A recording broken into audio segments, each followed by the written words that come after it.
There are moments in your life that arrive disguised as something ordinary. A Tuesday night in a quiet apartment. The low hum of the refrigerator the only sound besides the rain tapping against the window pane. They don't announce themselves with thunder or lightning, but with a subtle shift in the atmosphere, a change in the weight of the air. You only recognize them as architecture, the load-bearing walls of your memory. Much later, when you look back and see the precise point where the entire structure of your world began to change.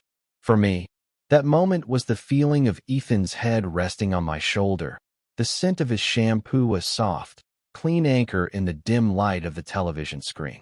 It was a pressure both infinitesimal and immense, a simple act of a friend falling asleep that held within it the tectonic weight of everything I had never been able to say. It began as a friendship, as these things so often do. We were a study in contrasts, a pairing that made little sense on paper, which is perhaps why it worked so well in practice. I met Ethan in a sophomore-level survey course on Renaissance art history, a class I was taking for my major, and he was taking to fulfill a humanities credit he'd put off for 3 semesters. I was the quiet kid who sat in the back, filling notebooks with sketches of chiaroscuro and anatomical studies, a ghost in a lecture hall of 200. He was the captain of the swim team, a creature of kinetic energy and easy smiles, who always sat in the 3rd row, surrounded by a rotating cast of friends who laughed a little too loudly at his jokes. He was sunshine distilled into human form, all bright surfaces and palpable warmth, and I was not. I was shade, a quiet corner, more comfortable observing the world through the lens of a camera than participating in it directly. Our first real conversation was an accident of academia. A notoriously difficult midterm was looming, and his usual study group had bailed on him for a party. He saw me in the library, surrounded by a fortress of books, and approached with a hesitant sort of desperation that was entirely at odds with his usual confidence. He asked if I could help him decipher the allegorical differences between Titian and Tintoretto. I remember the exact way the fluorescent library lights caught the gold flecks in his hazel eyes, the nervous energy humming off him as he ran a hand through his damp, chlorine-scented hair. I should have said no. I should have mumbled something about my own work and retreated back into the safety of my books. But I heard the genuine panic in his voice, and for reasons I couldn't articulate then, I found myself saying yes. That one night of frantic, caffeine-fueled studying bled into another, and then another. We discovered a strange and unexpected rhythm. I would explain the dense symbolism and historical context, and he would rephrase it in blunt, athletic metaphors that somehow made perfect sense. He called the Mannerist period the weird, experimental season after a championship win, and described Caravaggio's use of light as a swimmer's final, desperate kick for the wall. He was smarter than he let on, his mind quick and sharp beneath the laid-back exterior. He listened, truly listened, with an intensity that made me feel seen in a way I hadn't realized I was craving. And in return, I found myself talking more than I usually did in a month, explaining the passions that lived quietly inside me, the language of light and shadow that felt more native to me than words. Our friendship became a fixed point in the chaotic orbit of college life.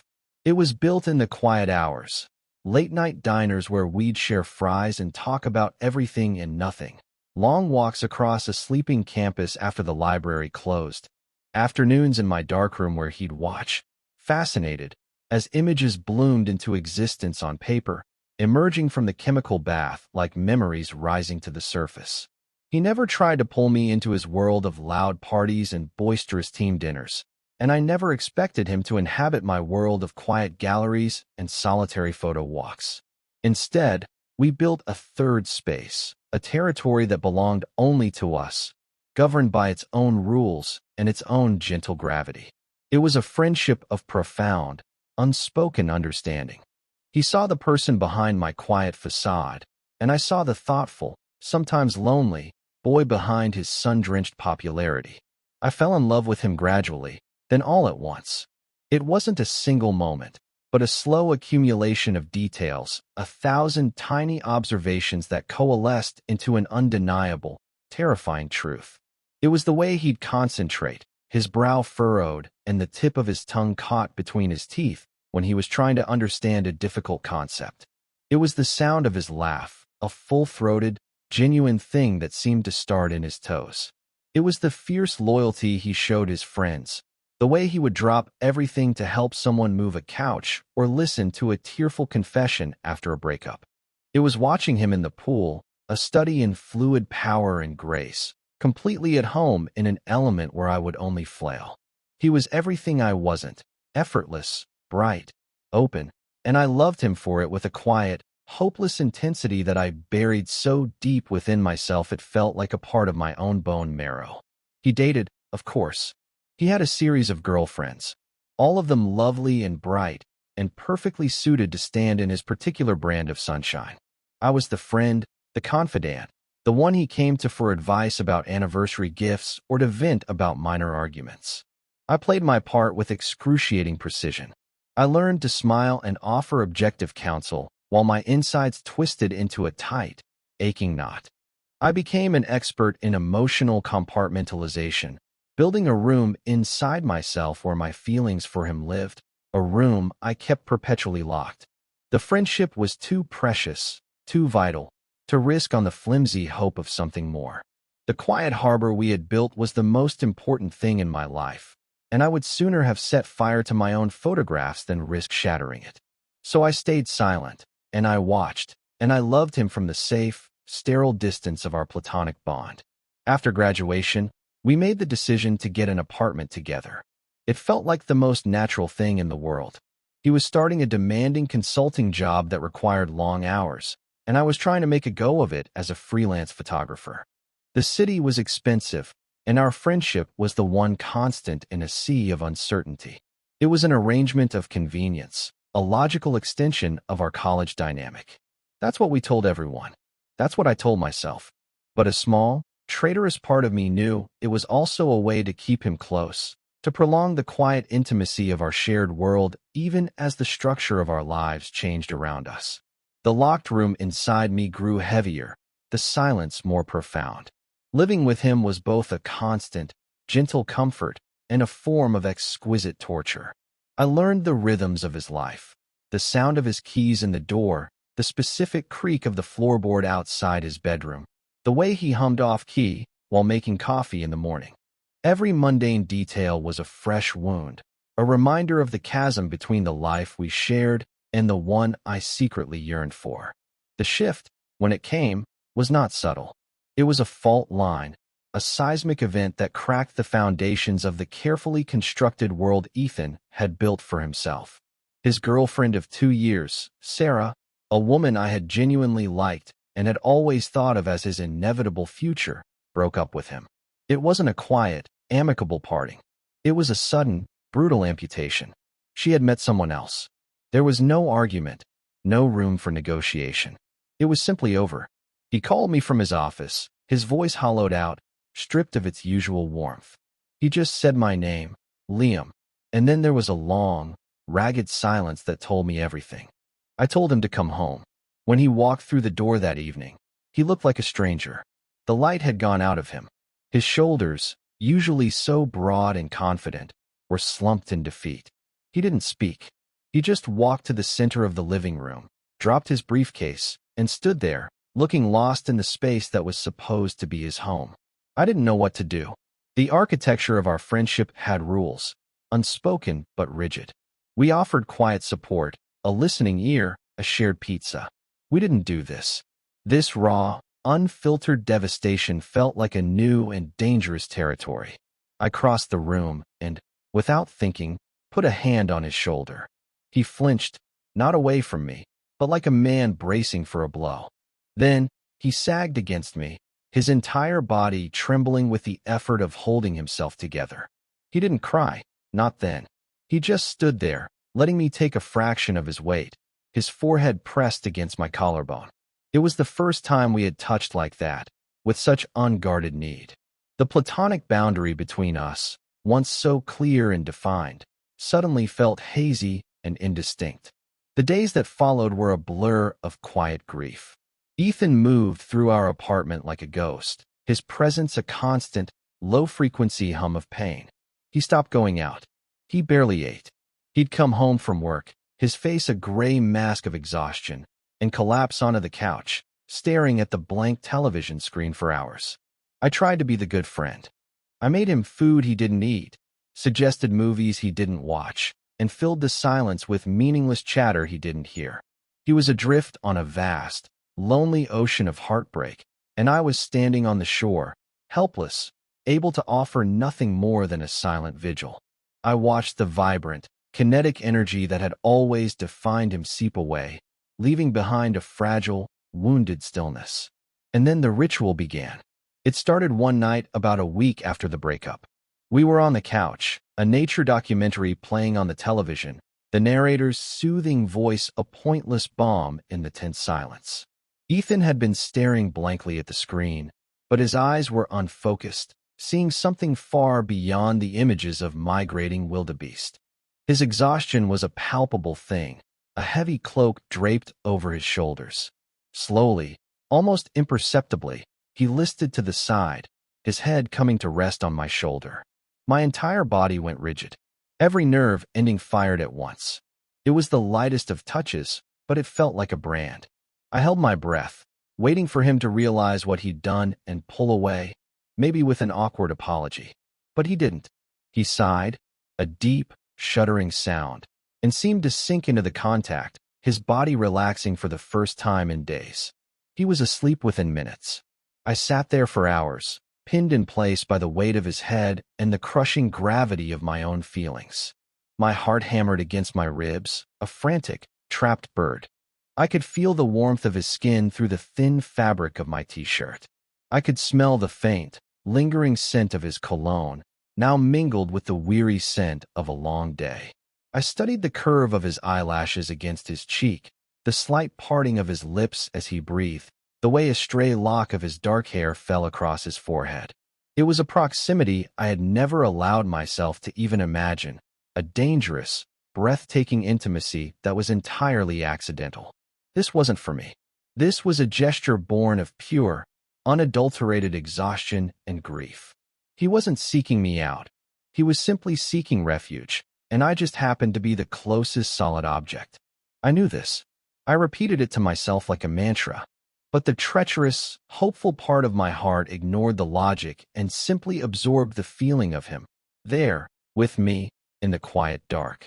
The first time, I told myself it was an anomaly, a fluke. The second time it happened, 2 nights later, I called it a coincidence. But by the 4th or 5th time, I could no longer deny what it was becoming. It was a ritual. It was the new shape of our evenings.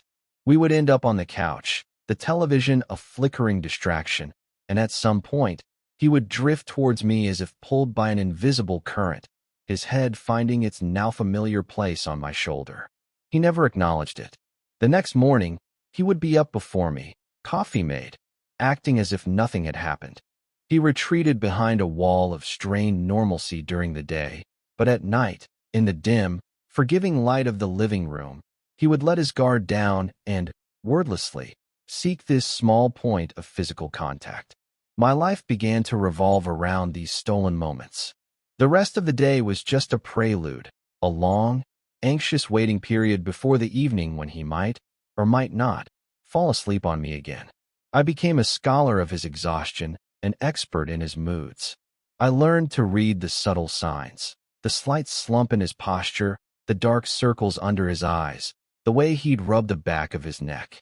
On the nights he didn't, when he would just say a brusque good night and retreat to his room, the disappointment was a physical ache, a hollowness in my chest. I hated myself for it. I hated that his pain had become the conduit for a secret, selfish joy. I was a vulture, feeding on the scraps of his heartbreak. The guilt was a constant, bitter taste in my mouth, but it was no match for the overwhelming, intoxicating pull of his proximity. The ritual escalated. One particularly brutal Friday, after a week from hell at his job, he came home looking utterly broken. He skipped the couch entirely. I was in my room, editing photos, when he appeared in the doorway, a silhouette against the hall light. His voice was rough when he spoke. "Can't be alone tonight, Liam." Before I could process the words, He had crossed the small space and collapsed onto my bed, not under the covers, but on top of the duvet, fully dressed, his face buried in a pillow. He didn't ask. He just did.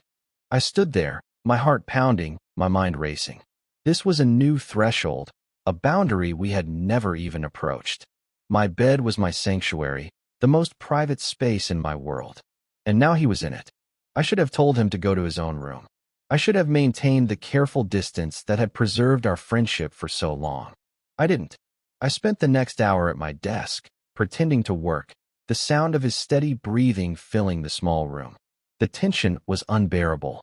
Every instinct screamed at me to keep my distance, but a deeper, more powerful instinct, one that had been dormant for years, urged me closer. Eventually, I gave in. I turned off my desk lamp, plunging the room into near darkness, save for the cool blue light of the moon filtering through the window. I moved to the bed and carefully, slowly, slid under the covers on the far side, creating as much space between us as the queen-sized mattress would allow. I lay there, rigid, my back to him, listening. His breathing was deep and even. He was asleep. For a long time, I just lay there, staring at the patterns the moonlight made on my wall, my entire being hyper-aware of the man sleeping only a few feet away. The warmth radiating from his body was a tangible presence. I could feel it across the small gulf of cotton sheets. Sometime in the deep, silent hours of the morning, I was woken by a shift in the bed. He had turned over, and in his sleep, he had moved. An arm was thrown across my waist, his body now pressed against my back, his face tucked into the space between my shoulder blades. His breath was warm on my neck. I froze, my body turning to stone. This was no longer ambiguous. This was not the accidental contact of a shared couch. This was the unmistakable intimacy of a shared bed, of a body seeking another for warmth and comfort in the dark. The locked room inside me didn't just rattle, the door splintered. The feelings I had kept contained for so long flooded every part of me, a torrent of terror and yearning and a wild, fragile hope. I lay there, hardly daring to breathe, until the first gray light of dawn began to creep into the room, his arm a heavy, wonderful, impossible weight around me. This, too, became part of the ritual. Not every night, but often enough to become a new, unspoken normal. On the bad days, when the world had worn him down to a raw nerve, my room became his refuge. He would appear in the doorway, his eyes pleading, and I would simply nod, moving my laptop from the bed to make space for him. We never spoke of it. The morning after the first time, I had woken up alone, the space beside me cool, as if he'd been a dream. He was in the kitchen, his back to me, making coffee, and he'd offered me a mug with a casual morning that completely denied the earth-shattering intimacy of the night before. I took my cue from him. We lived by a silent, mutual pact of plausible deniability. What happened in the dark, in the quiet cocoon of my bedroom, did not exist in the harsh light of day. It was a phantom limb of a relationship, a thing we could both feel but never acknowledge. I lived a life of dualities. By day, I was Liam, the reliable friend, the steady roommate, the keeper of a careful, platonic peace. I was a photographer, cataloging the world from a safe distance. By night, I became something else. I was the silent guardian of his sleep, the anchor for his grief. I was a cartographer of moonlight on his skin, an archivist of the sound of his breathing. I learned that he mumbled in his sleep fragments of conversations about deadlines and presentations. I learned that he always kicked off the covers, his body radiating a furnace-like heat. I learned the exact weight and shape of his hand where it would often come to rest on my hip or my stomach. Each night was a tightrope walk over a canyon of unspoken feelings. I was terrified of making a wrong move, of breathing too loudly, of shifting in a way that might wake him and shatter the fragile illusion we had built. My body ached with the effort of my stillness, with the force of my restraint. I wanted, more than anything, to turn over, to wrap my arms around him, to hold him the way he was holding me. But I didn't. I couldn't. I was the observer, the quiet one. It was my role to watch, to wait, to protect this strange, fragile sanctuary we had created, even if it was slowly, beautifully destroying me. This period of our lives felt like living inside a photograph as it develops. The image was slowly emerging from the ether, its lines becoming clearer, its shadows deepening. But the final picture was still unknown. It was a time of intense sensory overload. My world narrowed to the small universe of our apartment, and specifically to him. I became attuned to the subtle language of his body in a way that felt both sacred and profane. I knew the difference between the exhausted sigh he'd give after a long day and the deeper, more contented sound he'd make in his sleep when he settled closer to me. I knew the precise texture of the worn cotton of his favorite t-shirt, the one he always wore to bed. I knew the rhythm of his heartbeat, which I could sometimes feel against my back, a steady, reassuring drum in the silence. It was an intimacy so profound it felt physical, like a change in my own cellular structure. I was being remade in the crucible of his unconscious need, and I was terrified of who I would be when it was over. Weeks turned into a few months. The sharpest edges of his grief began to dull. He started smiling again, real smiles that reached his eyes. He started going to the gym, the kinetic energy slowly returning to his body. He went out for drinks with coworkers. A fragile sense of normalcy began to reassert itself, and with it, a new kind of terror bloomed in me. I had become dependent on the ritual, on the nightly intimacy that his heartbreak had made possible. What would happen when he no longer needed it? When he was healed enough to stand on his own again? The thought of my bed becoming just my bed again, of the couch becoming just a piece of furniture, was a cold, sharp dread that settled deep in my gut. I was caught in a terrible paradox. I wanted him to be happy again, whole again, more than anything in the world. But I also knew that his healing would likely mean the end of this strange, precious thing between us. I would be returned to my role as the friend, the observer, locked back outside the walls of his heart. The crossing happened on a Sunday night. It had been a good day, a glimpse of the old Ethan. We had spent the afternoon at a street market, and he'd laughed, really laughed, at a terrible street performer. We'd bought fresh pasta and cooked dinner together, the easy, comfortable rhythm of our friendship re-emerging. There was a lightness in the air that had been absent for months. I thought, with a pang of familiar sorrow, that this was it. This was the beginning of the end. He was getting better. He wouldn't need me tonight.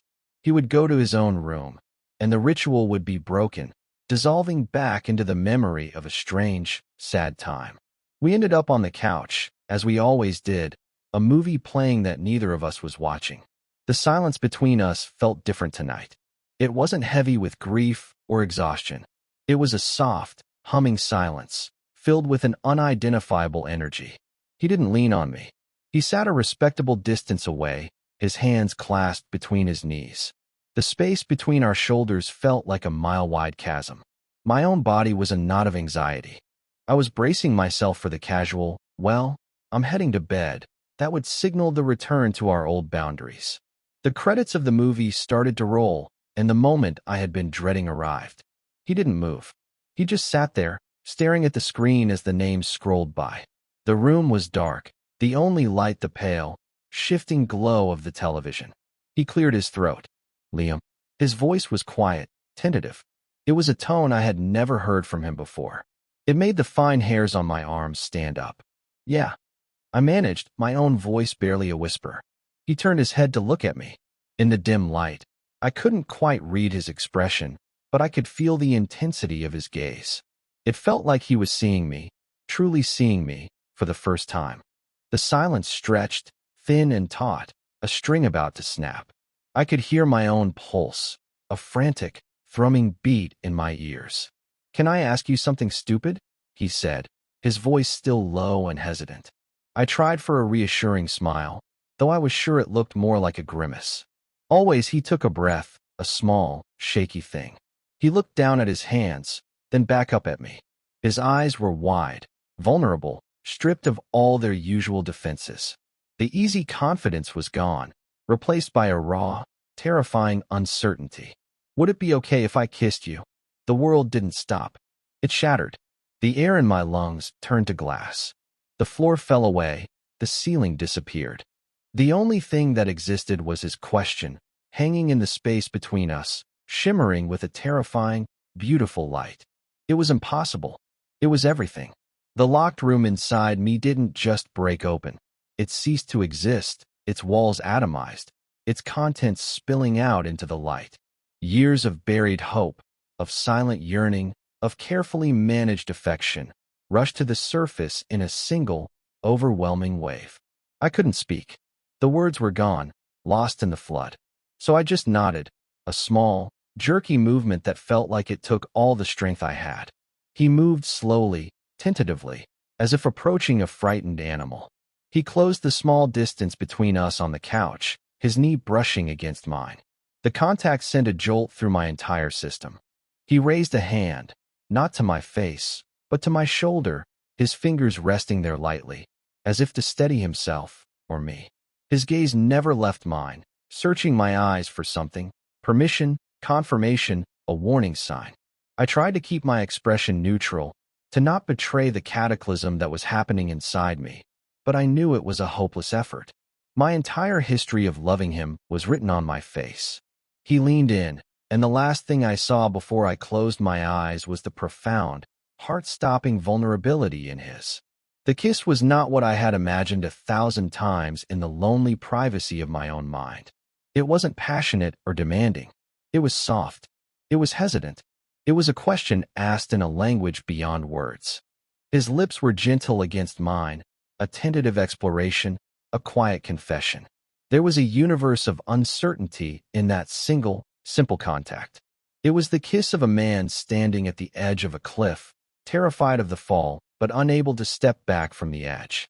I responded with equal gentleness, trying to pour all the years of unspoken feeling, all the patience and the quiet, steady love, into that one small gesture.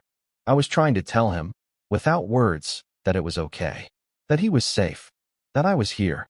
The kiss lasted only a few seconds, but it redrew the map of my entire world. When he pulled back, he didn't move away. He rested his forehead against mine, his eyes still closed. We just breathed, together, in the quiet dark, the air thick with the aftershock of what had just happened. The ritual was broken, and I had no idea what would rise from its ashes. The aftermath was a silence more profound and terrifying than any that had come before. He didn't say another word.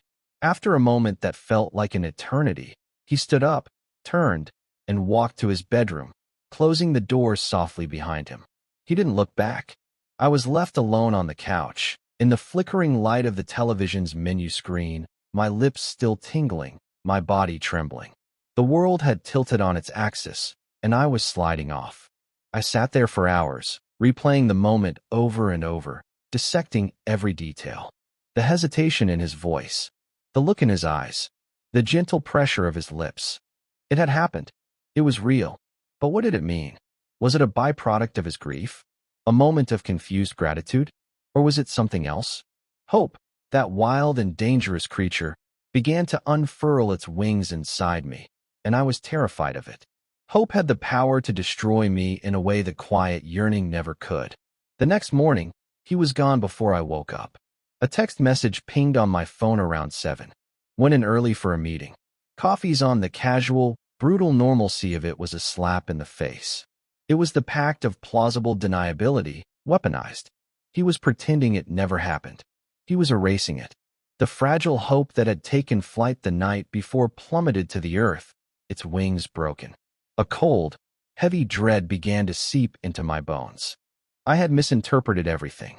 I had built a fantasy out of his pain, and last night, he had simply made a mistake, a misstep in his grief-stricken state that he was now deeply regretting. The shame was a physical thing, a hot flush that spread from my chest to my face. For 3 days, we were ghosts in our own apartment. We moved around each other with a careful, excruciating choreography of avoidance. We were never in the same room at the same time for more than a minute.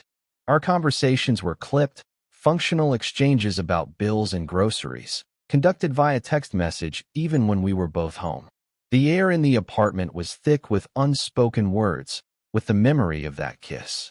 It was a tangible presence, a third roommate who sat between us at all times. The easy comfort of our home, the sanctuary we had built, was gone. It had been replaced by the suffocating tension of a battlefield after the fighting has stopped, the ground littered with the wreckage of what came before. He started staying out late.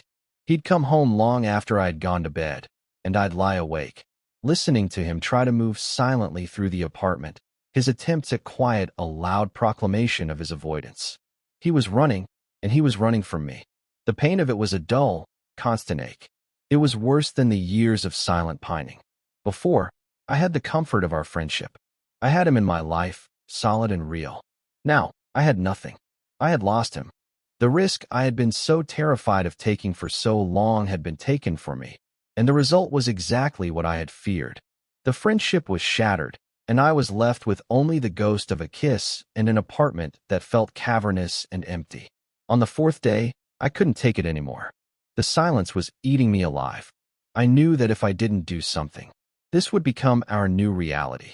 We would continue to orbit each other like two distant, cold planets until one of us finally moved out, and our friendship, the central pillar of my adult life, would crumble into dust.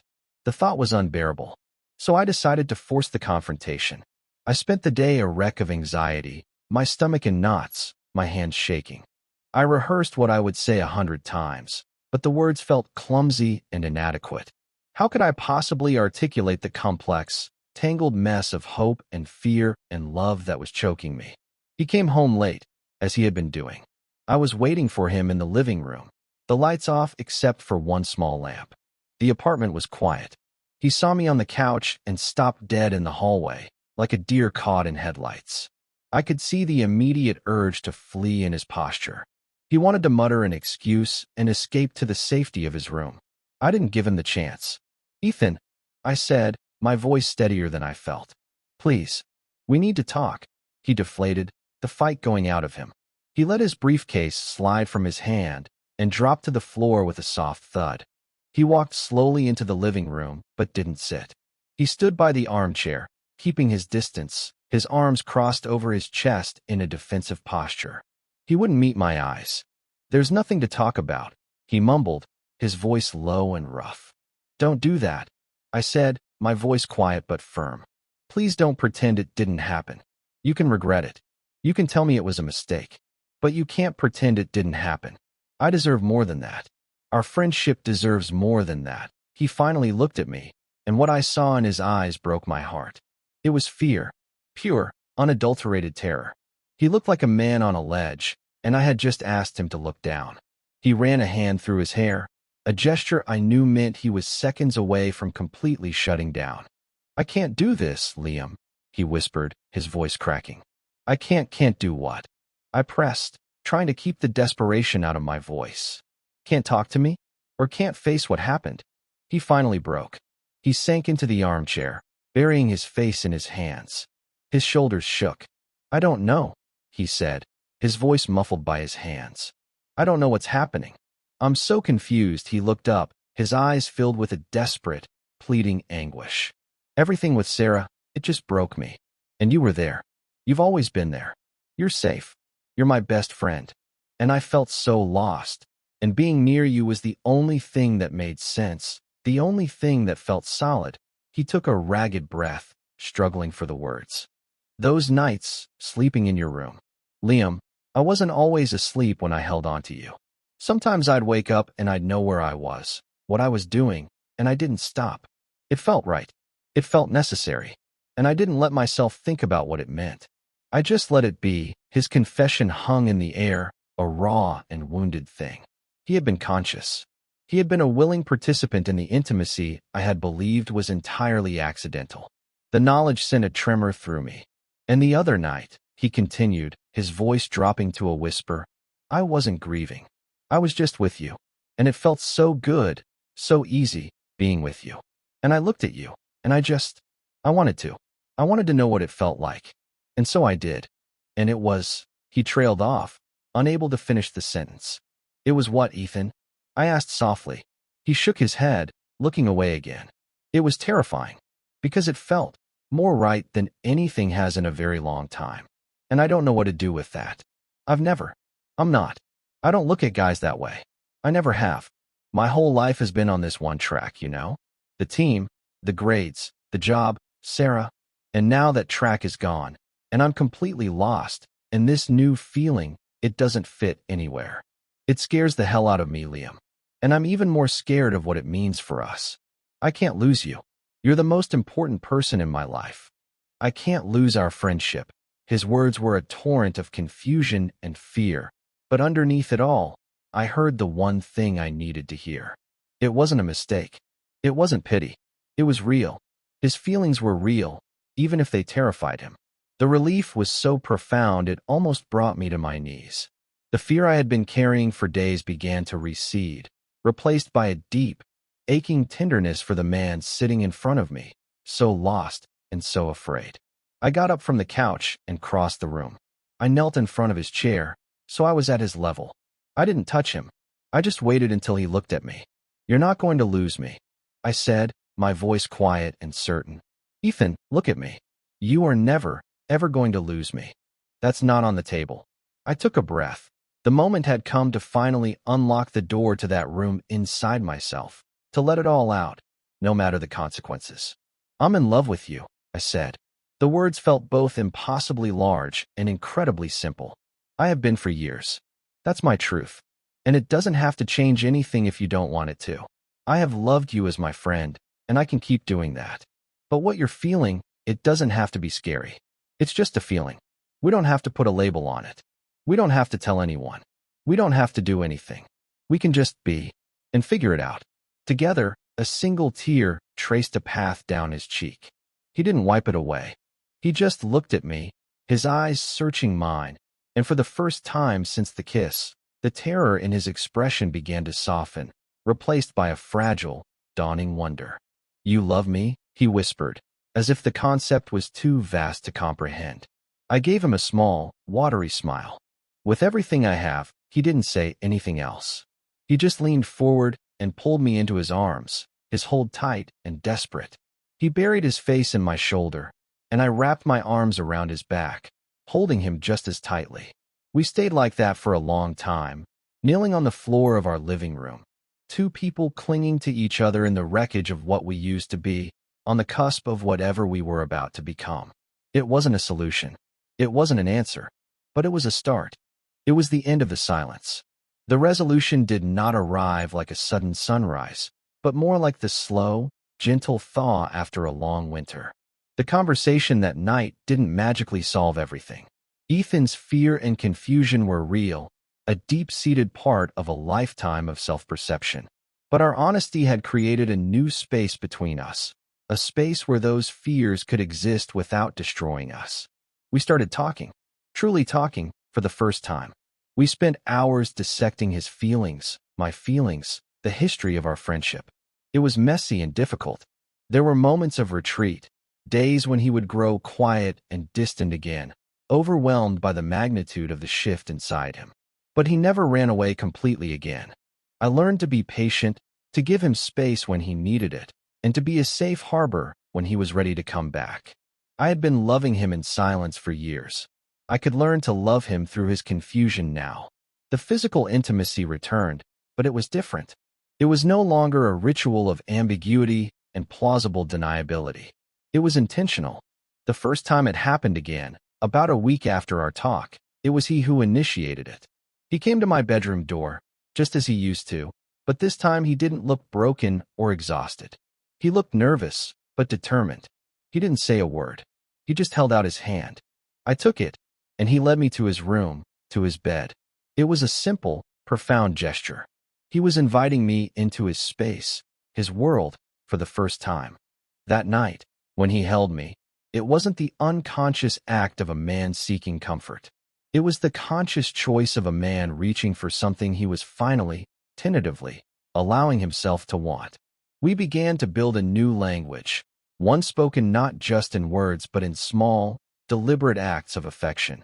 A hand on the small of my back as we passed in the kitchen, his fingers lacing through mine as we watched a movie on the couch. A soft kiss on my forehead before he left for work in the morning. Each gesture was a quiet affirmation, another brick laid in the foundation of this new, fragile structure we were building. He was slowly, cautiously, learning to reconcile the man he always thought he was with the man he was discovering himself to be. And I was learning to accept love, to not just observe it from a distance, but to live inside it, to let it warm me. I stopped feeling like a ghost in my own life. The camera lens through which I had always viewed the world began to feel less like a barrier and more like a tool for focusing on the beauty right in front of me. The final piece of the old architecture fell away one Saturday morning. I woke up to the smell of coffee, the sun streaming through the blinds. Ethan was propped up on one elbow, watching me, a soft, gentle smile on his face. The fear was gone from his eyes. In its place was a quiet certainty that took my breath away. He leaned down and kissed me, a slow, lazy, morning kiss that tasted of coffee and contentment. It was a kiss that held no questions, only answers. "Morning," he said, his voice a low rumble. "Morning," I replied, my voice thick with sleep. He traced the line of my jaw with his thumb, his expression thoughtful. "I think I finally understand," he said softly. "All this time, especially after Sarah, I felt like my home had been demolished, like I was just wandering through the wreckage. But I was wrong. My home wasn't a person or a plan. It was you. It's always been you." And in that moment, I understood. The quiet harbor we had built as friends had not been destroyed. It had simply weathered a storm, and now, in the calm that followed, we were rebuilding it into something stronger, something truer. We were no longer just a safe harbor from the outside world. We were home for each other. The loneliness that had been my constant companion for so long had finally, quietly, slipped away, replaced by the steady, comforting presence of the man beside me. We never had to define it for anyone else. Our world existed within the four walls of our apartment, a quiet, self-contained universe governed by its own laws of gravity. To our friends, we were still just Liam and Ethan, the unlikely roommates, the best friends. But in the quiet moments, in the shared glances across a room, in the comfortable silence of a shared bed, we were everything. We began to heal in the beautiful, honest silence we'd learned to create together, a silence that was no longer about what was unsaid, but about what no longer needed to be said at all. The door to my room, once a symbol of my guarded heart, was now just a door. The real sanctuary was the space between us, a space we had finally, bravely, learned to close.